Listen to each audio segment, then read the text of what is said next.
Hello, this is Adam Watson at Watson EdTech, and my video today is to achieve two goals. The first is to show you some new materials that DreamBox has put into their resources in order for you to learn the basics of DreamBox or possibly refresh you on the basics of DreamBox. The second goal is going to be to show you an opportunity, again, thanks to some resources from DreamBox, on how students can track their own progress in DreamBox. And the way I'm going to show it is a way you can do it electronically, so you can do it without printing out paper, losing a lot of ink, and spending all that time to print out materials, and even an additional level beyond that to create an opportunity to have it interactive with you as a teacher or perhaps other students. That said, let's just jump in. Right here, you're seeing a screen where I have logged into DreamBox. Note that I am an admin, so I'm seeing a district level. Please ignore these statistics. We have been out of school since the end of May. The place you want to go to is going to be resources. So once you get logged in, you go to resources. You're going to see several buttons here that are helpful. We're on the Get Started button currently, and that is the first place we want to see and look, which is to scroll down or scroll around and look for this, the Educator Introduction to DreamBox Learning. Again, this is a new module, and although video is a portion of it, it is more interactive than that. It is going to perhaps prompt you with a few questions and some moments where you have to do some things, and for the sake of accountability, it does have an opportunity at the very end to print out and download a certificate to show that you have actually completed that. The key thing here again is that if you're new to the district or new to DreamBox, it is crucial that you go through this. It'll be your opportunity to do your onboarding anytime, anywhere, as far as your professional development needs.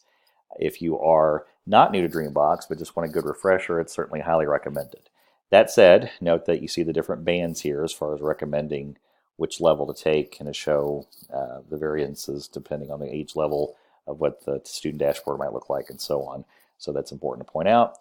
And as far as the onboarding and the videos and materials, it's all I wanted to point out for right now about that. The next thing I want to show you, though, scrolling back upwards, is the button called Motivators. It's been here for a while, although these looks might be slightly different. But one of the things I wanted to point out for right now is the section that's called Calendars. And note that you have these tracking of progress sheets, again, differentiated depending on the grade levels that we're talking about.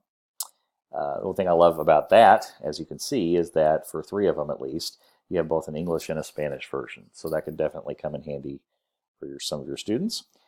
The example I'm just going to highlight here, we're going to click the English button, and we see the PDF pop open.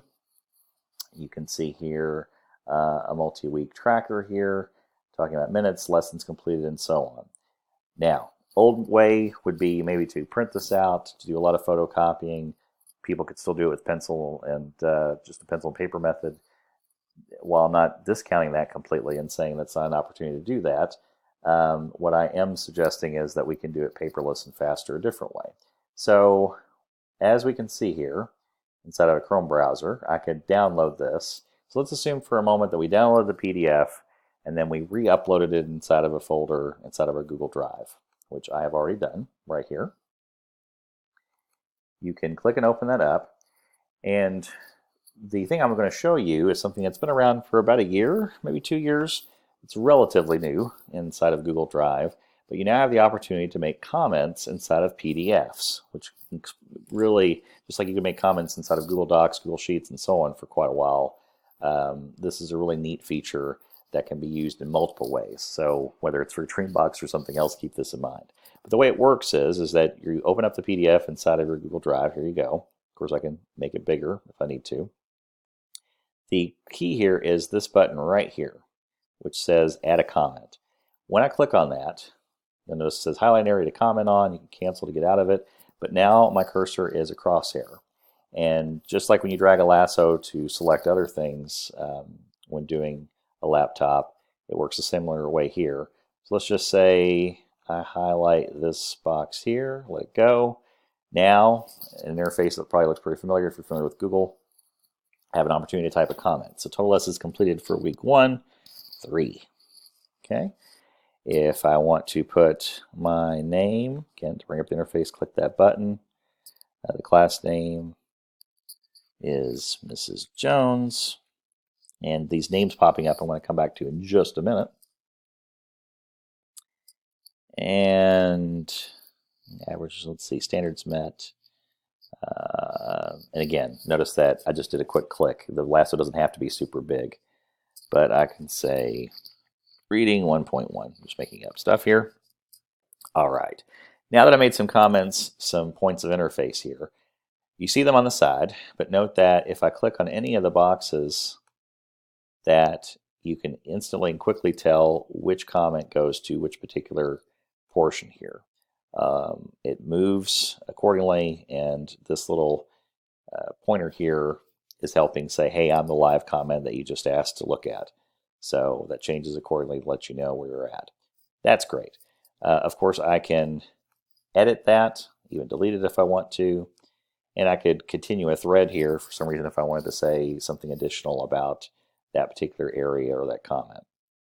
All that's well and good, and that's great. So again, imagine the idea of a student being able to do this for themselves, do progress tracking, at least for Shelby, to highlight that for a moment for our own particular district. We are trying to move to a very independent learner and our personalized learning. We are trying to create a sense of advocacy. It's all part of our move to create a competency-based education system for students. So for all those reasons, this is great work for them to let them know and be mindful and reflect on when they talk to advisors and so on, where they're at and where they're going. But a couple other neat tricks here, because, and this works the same way in Google Docs and other Google files, in your comments you can assign a comment to a person that kind of flags their attention. And the way you do that is inside of a comment, you're going to put a plus and then start typing their name. And I'm just going to have my friend Laura Shields as an example. Once I type enough where I'm like, oh, that's her email address, I'm typing her email address, it recognizes that I can choose that person. Now you see all that information highlighted, and then I can say something like, was this enough lessons?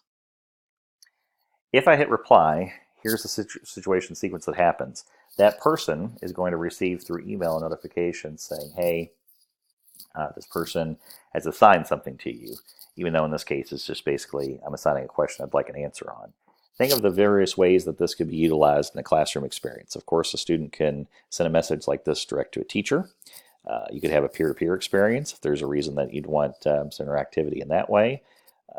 Again, the nice thing about this is that it sends a notification through email, granted. So that means that if it's a student-to-student experience, email is going to have to be checked.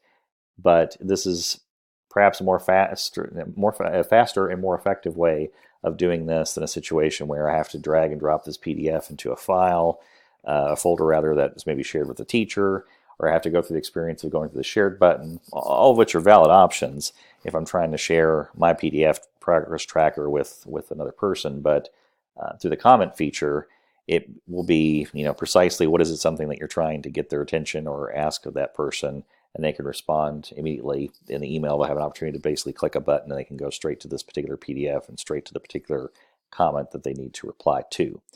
So all that's great. I'll cancel out of that for just a second.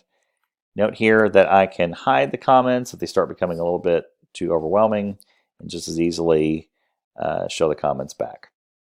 So hopefully I'm just at least getting some wheels turning as far as some opportunities where you could perhaps use this in an electronic way, in a paperless way, to create some advocacy and some opportunity for students to reflect on their growth inside of DreamBox, or obviously in other PDFs and other situations. That's certainly a tool that you could use inside of Google Drive. And again, going back to the beginning, pointing out the opportunity to either refresh yourself or create some onboarding PD for you to be able to learn the basics of DreamBox going into the beginning of the school year. I appreciate your time today. Thank you so much for listening.